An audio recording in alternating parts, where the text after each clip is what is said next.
Samskipti Breta og Íslendinga fór í frost á einni nóttu þegar Bretar gripu til harðra refsiaðgerða gegn Íslendingum. Hryðjuverkalögum var beitt á Ísland, fyrst vestrænna ríkja og eignir frystar. Við rekjum þetta ferli hér á eftir og birtum símtal þar sem þeir Alistair Darling, fjármálaráðherra Bretlands, og Árni Mathiesen, fjármálaráðherra Íslands, ræddu málið.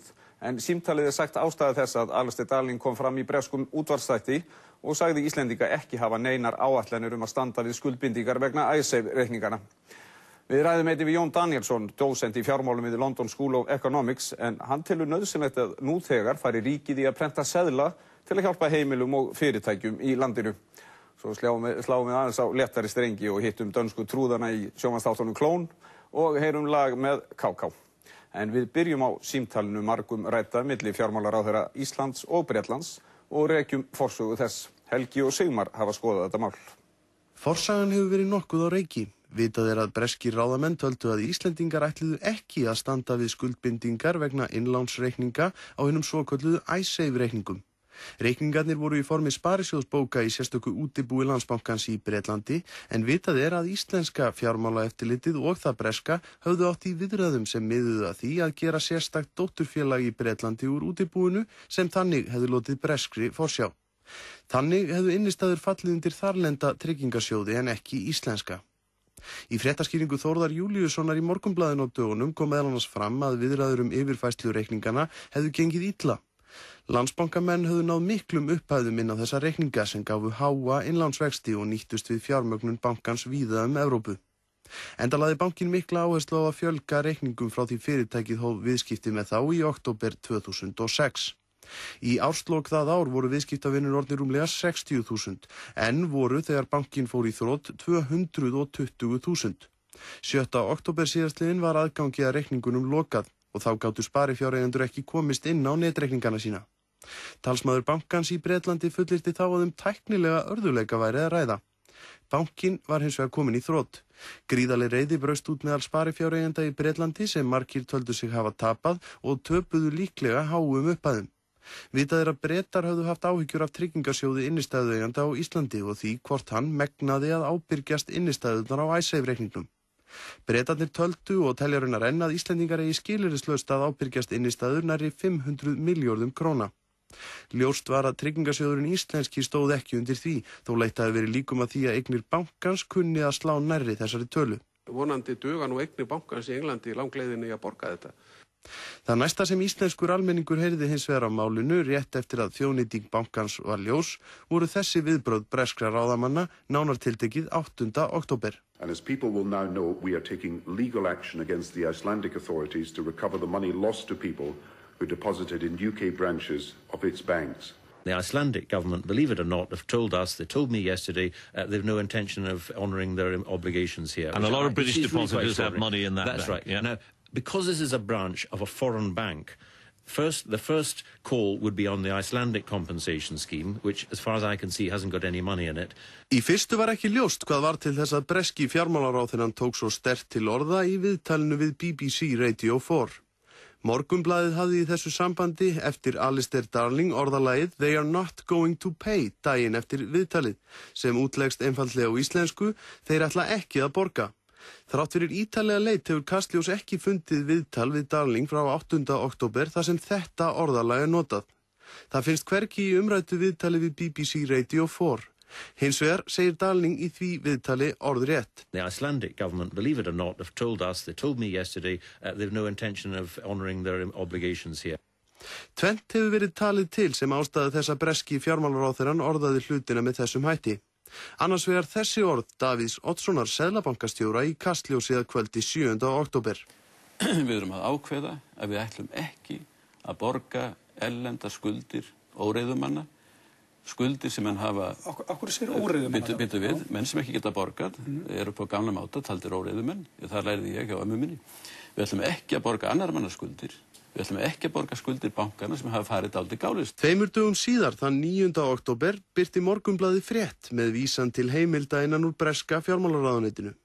Þar var fullyrt að það hefði í raun verið símtal milli Alistair Darling, fjármálaráðherra Bretlands og Árna Mathiesen, fjármálaráðherra, sem hafi orðið til þess að Darling teldi að Íslendingar ætluðu ekki að standa við skuldbindingar sínar. Símtalið fór fram snemma dags 7. október, sama dag og viðtalið við Davíð var birt. Í viðtalið við Vísi 9. október, sama dag og frétt Morgunblaðsins birtist, hafnaði Árni frétt Morgunblaðsins og útskýrði samtal sitt og Dalning með eftirfarandi hætti. Ég sagði Dalning í þessu símtali að við myndum standa við okkar skuldbindingar. Til viðbótar því myndu stjórnvöld sérstaklega styðja við sjóðinn en ég benti á að við hefðum verið að gera breytingar hér til þess að setja innistæðueigendur í forgang til þess að leysa úr þessu og koma í veg fyrir vandamál. Í viðtali við Kastljós sama dag sagði svo Árni þetta símtali við Dalning. Já, við tölum saman á þriðjudagsmorguninn og þá sagði ég honum að við stæðum við okkar skuldbindingar samkvæmt direktífinu í EES samningnum og að ríkisstjórnin hún myndi styðja við tryggingarsjóð innlána og við höfum nóttina áður samþykkt löggjöf þar sem að innistæður væru settar í forgang sem ætti að tryggja stöðu þeirra og að við vildum leysa þetta mál og ekki láta þetta vera ágreiningsefni á milli okkar. Og þetta samtal var mjög kurteisislegt og yfirvegað og endaði á því að við ætlum að vera í sambandi áfram. Þannig að ég get ekki ímyndað mér að þetta samtal sem slíkt hafi verið tilmyndi til þessara aðgerða. Kastljós hefur nú undir höndum útskrift af samtali fjármálaráðherranna tveggja þennan örlagaríka dag 7. október. Við heyrum nú samtalið lesið upp frá orði til orðs í íslenskri þýðingu. Árni Matthísen hér fjármálaráðherra. Sæll, svarar Alistair. Við hittumst fyrir fáeinum mánuðum vikum víst. Árni svarar, nei, reyndar höfum við aldrei hist, þú hittir viðskiptamálaráðherra. Einmitt afsakaðu. Ekkert að afsaka. Alistair segir, þakkaði fyrir að taka síman. Eins og þú veist stöndum við frammi fyrir miklum vandræðum vegna Landsbankans. Hann með útibú hér og á innlánsreikningum þess eru 4 milljarðar punda. Því hefur verið lokað og ég þarf að vita nákvæmlega hvað þið hyggist gera í því máli. Gætirðu útskýrt það fyrir mér? Árni svarar, já, þetta var útskýrt í bréfi sem við sendum í fyrrakvöld frá viðskiptaráðuneytinu. Eftir það höfum við sett ný lög forgang innistæðna og höfum veitt FMA, Íslenska fjármálaeftirlitinu, heimil til þess að fara í bankana, sambærileg löggjöf og þið hafið í Bretlandi og Landsbanki nú undir stjórn fjármálaeftirlitsins og þeir eru að vinna að því hvernig að gera þessa hluti, en ég held að þessi löggjöf hjálpi við að greiða úr þessum vanda. Alistair spyr, hvað með eigendur innistæðna hjá ykkur sem eiga innistæður í útibúum í London? Árni svarar, við höfum tryggingasjóð innlána samkvæmt direktífinu og hvernig hann starfar útskýrt í bréfinu og sömuleiðis lofar stjórnvalda stuðning við sjóðinn. Alistair spyr, svo réttindi almennings í þessu efni að ég tel 16.000 pund og það upphæðin sem fólk fær. Árni svarar, tja, ég vona að það verði tilfellið. Ég get ekki kveðið skýrt úr það eða tryggt það núna, en vissulega vinnum við að því að leysa úr þessu máli. Við viljum sannarlega ekki hafa þetta hangandi yfir höfðu okkar. Alistair segir, fólk spyr okkur nú þegar hvað sé að vera þarna. Hvenær verðið þið búnir að greiða úr þessu? Árni svarar, eiginlega get ég ekki sagt það, en ég tel að það sé best að fjármálaeftirliti hjá ykkur sé í sambandi við fjármálaeftirliti hér hvernig tímasetningin á þessu verður. Alistair, skil ég það rétt að þið tryggið innistæður íslenskra sparifjáreigenda? Árni svarar, já, við tryggjum innistæður í bönkum og útibúum banka hér á Íslandi. Alistair spyr, en ekki í útibúum utan Íslands? Árni svarar, nei, ekki utan við það sem nú þegar hefur verið tekið fram í bréfinu sem við sendum. Alistair spyr, en það ekki í andstöðu við samningin Evrópska efnahagssvæðið? Árni svarar, nei, það teljum við ekki og reyndar telji það verið í samræmi við það sem aðrar þjóðir hafa verið að gera undanfarna daga. Alistair segir, jæja, við lentum ekki í slíkum vanda með Northern Rock. Ekki skipti máli hvar maður hafði spariféð sitt við ábyrgðust sparnað fólks. Árni svarar, nú það var allavega í byrjun deilt það, en ég þykist vita að þið hefði svo greitt úr því. Alistair segir, vandinn, og ég hef skilning á vanda ykkar, en vandinn að hér hafið þið fólk sem lagði inn fé í bankan hér og það kemst svo að því, nú, að þið hafið ákveðið að gæta ekki hagsmuna þess. Það spillir ákaflega mikið fyrir Íslandi síðar meir. Árni svarar, já, við gerum okkur það ljóst og við reynum eftir okkar fremsta megni að það verði ekki vandamál. Við erum í afar erfiðri stöðu. Alistair segir, já, ég átta mig á því. Árni segir, og bara í þessari viku, þar sem við getum ekki leyst úr vandanum innanlands, þá getum við lítið gert í því sem gerist utan landsteinuna. Við verðum fyrst að leysa úr málum hér innanlands og þá reynum við allt í okkar valdi og ég persónulega bjartsýnn á að lögin sem samþykkt voru í gær styrki þann þátt í þessu. Og auðvitað gerum við okkur ljóst hvað gæti gerst og það viljum við ekki. Alistair, já.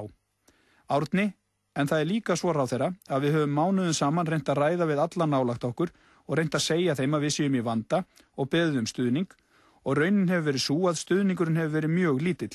Alistair segir, ég veit það, en ég verð að segja eins og að þegar ég hitti kollega þína og þá hina, þá í raun kemur í ljós að það sem okkur var sagt reyndist ekki rétt. Ég hafði mjög miklar áhyggjur af stöðu bankans í London og þeir héldu áfram að segja okkur að ekkert væri að óttast.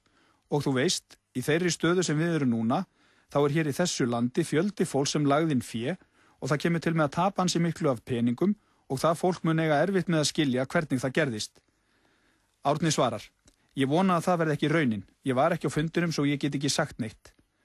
Alistair segir, ég veit það reyndar, geturðu sagt mér hvort tryggingasjóðurinn sem þú vísar til ráði yfir fé til útborgunar. Árni svarar, eitthvað fé í honum, en eins og háttað flesta þessa sjóði það takmarkað í samanburði við aðsteðandi kröfur. Alistair svarar, einmitt, svo þú veist það ekki. Ég skil. Ég þarf að vita þetta svo ég viti hvað ég geti sagt fólki. Það mögulegt að ekki sé nægjanlegt fé í sjóðnum, það rétt? Árni svarar, já, reyndar það alveg mögulegt. Alistair segir, það hræðileg staða. Árni svarar, já, við erum í hræðilegri stöðu hér og lögin sem við stóðum að því að samþykkja síðastliðnu nótt eru neyðarlög og eins og ég segi, þá erum við að reyna að treysta ástandi hér innanlands svo við getum mætt aðstæðum annar staðar. Alistair segir, ég tek það því sem svo að loforðið sem Landsbankinn gaf okkur að hann fengi 200 milljónir punda í reiðufé sé einnig fyrir bí. Árni svarar, já, þeir fengu ekki það fé. Alistair segir, veistu, ég skil svo sem afstöðu þína. Þú verður að gera þér ljóst að orðspóð þjóða þinnar býður hræðilega hnekki. Árni svarar, já, við gerum okkur það ljóst. Við reynum allt sem í okkar valdi stendur til að komast hjá því. Við þurfum að tryggja ástandið innanlands áður en ég get lofa þér einhverju öðru. Alistair svarar, auðvitað, ég væri þakkláttur fyrir alla aðstoð sem þú getur veitt. Sjálfsagt, segir Árni. Vissulega, segir Alistair, við erum að útskýra fyrir fólki hér það sem hefur gerst. Það mun auðvitað á nefa hafa afleiðingar í för með sér fyrir aðra. Þetta afar erfið staða þar sem fólk taldi sig tryggt og kem svo að því að tryggingasjóðurinn innistæðu laus.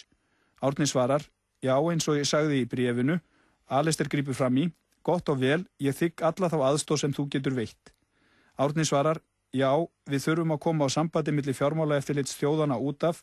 Alistair grípur inn í, já, ég veit að þau verði í sambandi. Ég veit að þú varst ekki á fundinum og tókst ekki þátt í honum. Við efumst það sem okkur var sagt og ég óttast að við höfum haft rétt fyrir okkur. Árni svarar, já, það má vera.